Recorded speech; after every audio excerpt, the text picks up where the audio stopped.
Okay, yeah, so you've seen this before. You know that Dragonflight is coming out on the 28th of November. But really, if you look at everything that's going on right now, it's kind of already started. And I know a lot of you that already know about all the pre-patch stuff, like Phase 1 and Phase 2. If you know all this, then this is going to be kind of a repeat. So if you're one of those trolls and want to be like, this isn't new information because I already know all about this, then this may not be the video for you. But for a lot of people who have no idea what's going on before the 28th of November, I'm going to catch you up on everything that's going on, and I'm going to do it really quick. So as of right now, Phase 1 of the pre-patch has already happened. And that started on October 25th. So I'm going to go over a couple key points about what the changes were with that. One, all of the talents have been redone. That means we have talent trees again like we did way in the past. But the cool thing is that Blizzard has provided some like preset builds for you. So if you don't want to go through every single tree and find out which abilities you want to get and all that good stuff, you can just jump right into the game and they'll do it all for you. The cool thing is that you can import different builds from other people, you can export your own,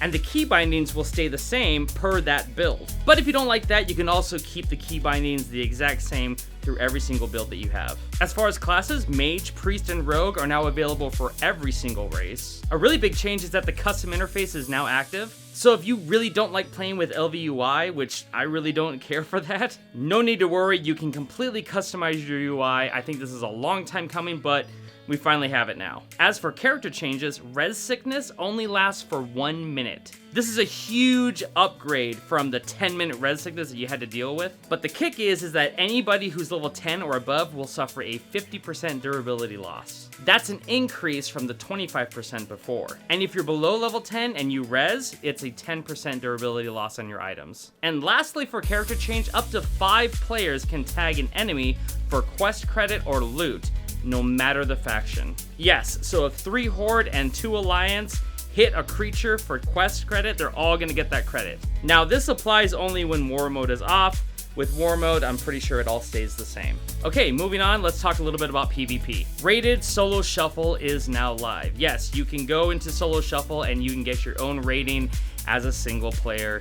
This is awesome. Plus, there's a ton of class changes for PvP. I'm not going to go over all of them because there's just too many to talk about. But if you want to read up on all of them, go ahead and hit the link down below that talks about Phase 1. Okay, moving on to user interface and accessibility. Now you can combine all bags into a single window. So before we used to use Bagnon, well, you really don't need that anymore. The login screen has been updated. You probably figured that out already, unless you haven't been playing WoW. And the barbershop doesn't cost a single dime to change your look. Another really cool feature that they added is that you can take an icon or an item or something and drag it into your macro that you're making so that you don't have to search through all the different art assets that they have to pick the one that you want. A really cool thing is that Horde characters now have a wyvern on their action bars instead of griffins. And last but not least, the final thing that we have for Phase 1 and the pre-patch is the new features. First one we have is the interact key. Basically, you can keybind this interaction key on your keyboard so that you can click it to interact with NPCs instead of having to click it with your mouse. Next one you mages are gonna love, it's press and hold casting. Basically, if you want to cast Frostbolt over and over but don't want to have to lift your finger off every single time, not a problem at all. Just hold down the button and it'll continuously cast until you let go. Another feature that they have is action targeting. This is a little interesting, but the concept is that you can target something just by simply looking at it. So that's everything that happened on October 25th up to now, but now we've got Phase 2 coming and there's a lot of really cool stuff.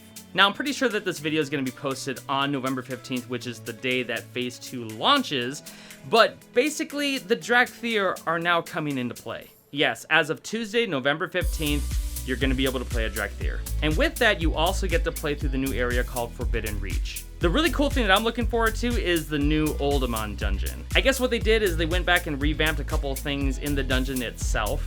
And there's a lot more story to be told about what the Titans left behind in that instance. As for in-game events, we have Primal Storms. These things called the Primalists will start to attack, and it's going to open up a bunch of quests and world events which will lead into the whole storyline of Dragonflight. Also, there's some class changes for PvE and PvP, so if you want to check those out, click the link down below that's indicated by Phase 2. Shadowlands is now moving to Chromie time, and a bunch of user interface changes are happening, like the Silver Dragon is getting put back onto elite creatures. The Dungeon Journal now indicates if a loot drop is very rare, and profession trainers are getting added back into the minimap filter, which is really nice because with the new profession system overhaul, we're gonna need that. Plus, there's a whole bunch of other things like macros and different keys you can use for macros, but again, go ahead and check that out in the description down below. Phase 2 doesn't seem like a lot of change like Phase 1 did, but now we're gonna start getting into the meat of the story of Dragonflight, and that's pretty exciting. As many of you know, I do cover the quest lore through World of Warcraft, so I do plan on going through